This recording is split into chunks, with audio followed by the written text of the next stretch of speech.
The year is 2005, and Capcom has just released one of the most critically acclaimed, fan-beloved, and influential games ever made. Resident Evil 4. The game leaves fixed camera angles behind, opting for an over-the-shoulder view. In addition, a new playstyle focused on high-intensity combat scenarios replaces the more traditional, puzzle-focused survival experience.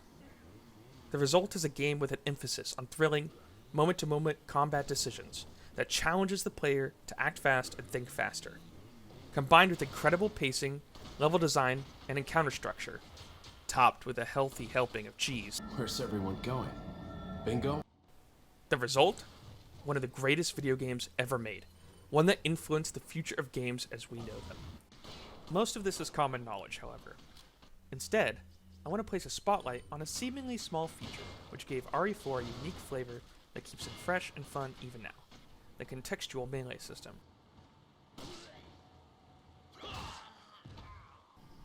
In Resident Evil 4, enemies react to where they've been shot. Shoot an enemy in the leg and watch him drop while he's running, or fall to his knees if he isn't. Blast someone in the head, and they'll go reeling from the impact. You can even shoot dynamite out of an enemy's hands to blow them up. While an enemy is reeling, the player can approach them to deliver a vicious melee attack, such as a roundhouse kick. This feature at first seems like a simple way to tack on some damage in a stylish manner, but the melee system actually adds an incredible amount of depth to the game, while also creating a unique identity for the franchise's modern entries. To start, the animations are very well made and incredibly satisfying. Kicking an enemy's head off and sending them flying is an incredible feeling. However, the value of melee extends much deeper. For example, engaging in a melee attack grants the player character invincibility frames and provides crowd control. This means that no matter what attack the enemy throws at you, if Leon is currently in a melee animation, he cannot be damaged, and the enemy is temporarily out of commission. This influences the gameplay in a number of ways. First, the player is rewarded for hitting key shots in high-pressure situations, as a stagger, followed by a melee attack, allows them to avoid damage and slow down other would-be attackers. Second, it encourages aggressive play, both in moment-to-moment and long-term decision-making, as running at enemies to use melee provides protection and extra damage in the short term, and also results in a surplus of ammo over time, as the player is free to use the knife to eliminate defenseless enemies. This basic setup remains true until the player reaches the castle, when another aspect is added on to the roundhouse-based formula, the suplex.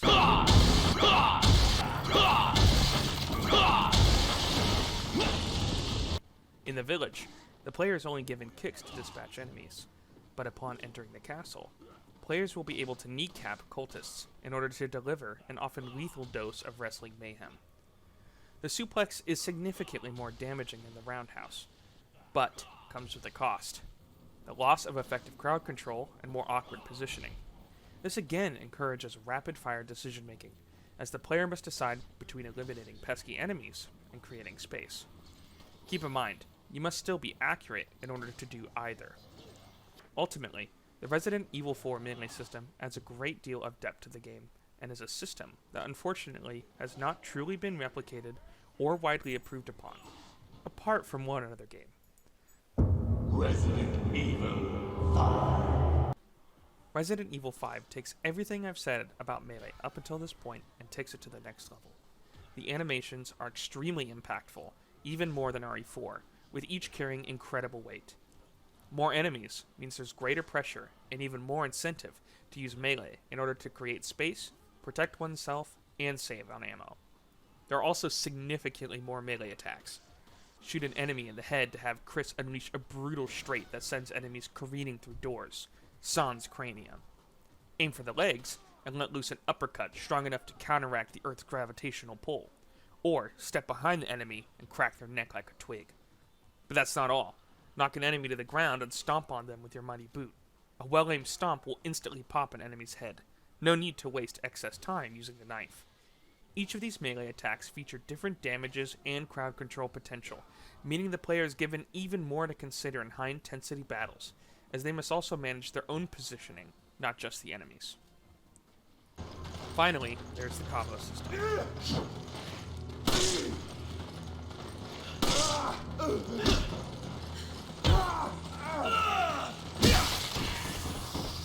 Tag an enemy's arm with a shot, and Chris can throw a satisfying but relatively weak hook that leaves enemies on their feet. However, if your partner is in place behind them, they can kick them back to you, allowing Chris to unleash a harrowing haymaker or beastly backhand, moves that could undoubtedly obliterate boulders. In addition, every aspect of this depth is carried on between different characters, who all feature different attacks with different damage numbers and differing effects. The depth on display in RE5's melee system simply outmatches its predecessor. I considered discussing Resident Evil 6 in this video, but that game has its own unique deep system that is quite different from Resident Evil 4 and 5, so I decided to possibly save that for another day. Regardless, I hope that I have illuminated why the contextual melee system in Resident Evil 4 and 5 is so great to new players, and put what most veterans probably already feel into words. So please, play these games with a new outlook on the melee system, and appreciate a style of deep, rewarding gameplay that is yet to be recreated or even properly celebrated.